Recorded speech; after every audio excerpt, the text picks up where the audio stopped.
नमस्कार प्रिय भक्तजनों, आप सभी का कहानी किस्से चैनल पर हार्दिक स्वागत है।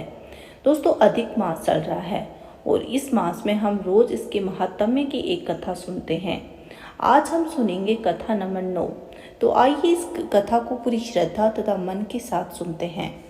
सूत जी बोले, तदंतर विस्मय से युक्त नारद मुनि ने मेघावी ऋषि की कन्या का अद्भुत वृतांत पूछा।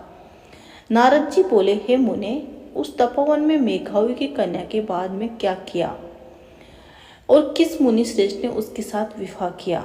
श्री नारायण बोले, अपने पिता का स्मरण करते करते और बार बार शोक करते करते उस घर में कुछ काल उस कन्या ने व्यतीत हुआ।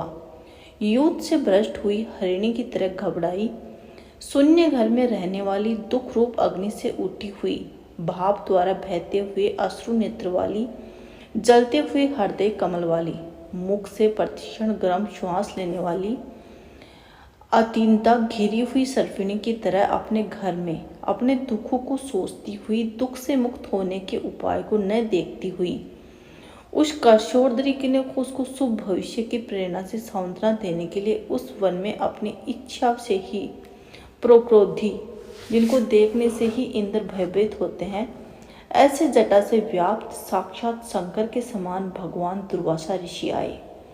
हे नारद, भगवान कृष्ण ने राजा युधिष्ठिर से कहा कि हे राजेंद्र, वह दुर्वासा आए जिसकी कि आपकी माता कुंती ने बालापन में प्रसन्न किया था। तब उस सुपूजित महर्षि ने देवताओं को आकर्षण करने वाली विद्या दी और हे भोपाल, जिन्होंने सब देवताओं से नमस्कार किए जाने वाले मुझको भी रुक्मिणी के साथ रथ के बैलों में जगह जोता। दुर्वासा को बैठाकर रथ खींचते हुए जब हम दोनों मार्ग चलने लगे, तब चलते चलते मार्ग में अति तीव्र भूख प्यास लग गई। तालु और ओष्ठ जिस रुक्मिणी के ऐसे जल चाहने वाली रुक्मिणी ने जब मुझे सूचित किया, तब कंधे पर रथ जोत कर रखे हुए चलते चलते ही पाँव में अगर भाग से पृथ्वी को दबाकर रुक्मिणी के प्रेम में वशीभूत बने भोगवती नाम की नदी को उत्पन्न किया। तब वही भोगवती ऊपर से बहने लगी। अनंतर उसी के जल से हे महाराज, रुक्मिणी की प्यास को मैंने बुझाया। इस प्रकार रुक्मिणी की प्यास को बुझाना देख उसी क्षण अग्नि की तरह दुर्वासा क्रोध से जलने लगे और प्रलय की अग्नि के समान उठकर दुर्वासा ने श्राप दिया। बोले, बड़ा आश्चर्य है हे श्री कृष्ण, रुक्मिणी तुमको सदा अत्यंत प्रिय है, अतः स्त्री के प्रेम से युक्त तुमने मेरी अवज्ञा कर अपना महत्व दिखलाते हुए इस प्रकार से उसे पानी पिलाया, अतः तुम दोनों का वियोग होगा। इस प्रकार उन्होंने मुझे शाप दिया था। हे विदुष्टर, वही ये दुर्वासा मुनि है, साक्षात रुद्र के अंश से उत्पन्न, दूसरे काल रुद्र की तरह महर्षि अत्रि के उग्र तप रूप कल्प वृक्ष के दिव्य फल, पतिव्रताओं के सिर के रतन, अनसुया भगवती के गर्भ से उत्पन्न अत्यंत मेघायुक्त दुर्वासा नाम की ऋषि, अनेक तीर्थों के जल से भीगी हुई जटा से भूषित सिर वाले, साक्षात तपोमूर्ति दुर्वासा ऋषि को आते देखकर कन्या ने शोक सागर से निकलकर धैर्य से मुनि के चरणों में प्रार्थना की। प्रार्थना करने के बाद जैसे वाल्मीकि ऋषि जानकी अपने आश्रम में लाई थी, वैसे ही ये भी दुर्वासा को अपने घर में लाकर अर्धे पाधे और विविध प्रकार के जंगली फलों और पुष्पों से स्वागत के लिए आज्ञा लेकर आदर पूर्वक पूजन कर उसके बाद हे राजन, ये बाला बोली। कन्या बोली, हे महाभाग, हे अत्रि कुल के सूर्य, आपको प्रणाम है। हे साधु, मेरी अभाग्या के घर में आज आपका शुभ आगमन हुआ है। हे मुनि, आपके आगमन से आज मेरा भाग्योदय हुआ है, अथवा मेरे पिता के पुण्य प्रभाव से प्रेरित मुझे सांत्वना देने के लिए ही आप मुनि सतम आए हैं। आप जैसे महात्माओं के पांव की धूल जो है वह तीर्थ रूप है, उस धूल को स्पर्श करने वाली मैं अपना जन्म आज सफल कर सकी हूँ। आज मेरा व्रत भी सफल है।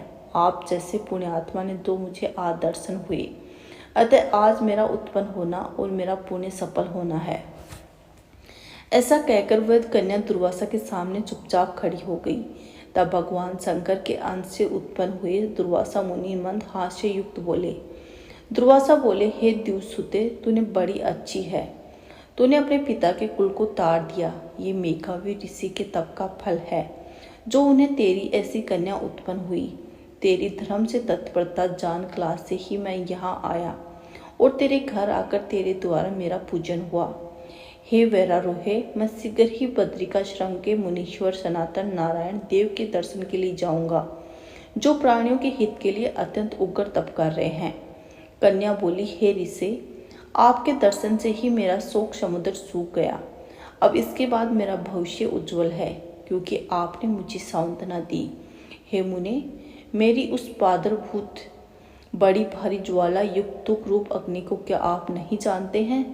हे दया सिंधु, हे शंकर, उस दुखाग्नि को शांत कीजिए। मेरे विचार के हर्ष के कारण मुझे कुछ भी दिखलाई नहीं देता। न मुझे माता है, न पिता, न भाई जो धैर्य प्रदान करता। अतः दुख समुद्र से पीड़ित मैं कैसे जीवित रह सकती हूँ? जिस दिशा में मैं देखती हूँ वह दिशा मुझे शून्य ही प्रतीत होती है। इसलिए हे तपोनिधे, मेरे दुख का निस्तार आप शीघ्र करें। मेरे साथ विवाह करने के लिए कोई भी तैयार नहीं है। इस समय मेरा विवाह नहीं हुआ तो मैं वर्षली शूद्रा हो जाऊंगी।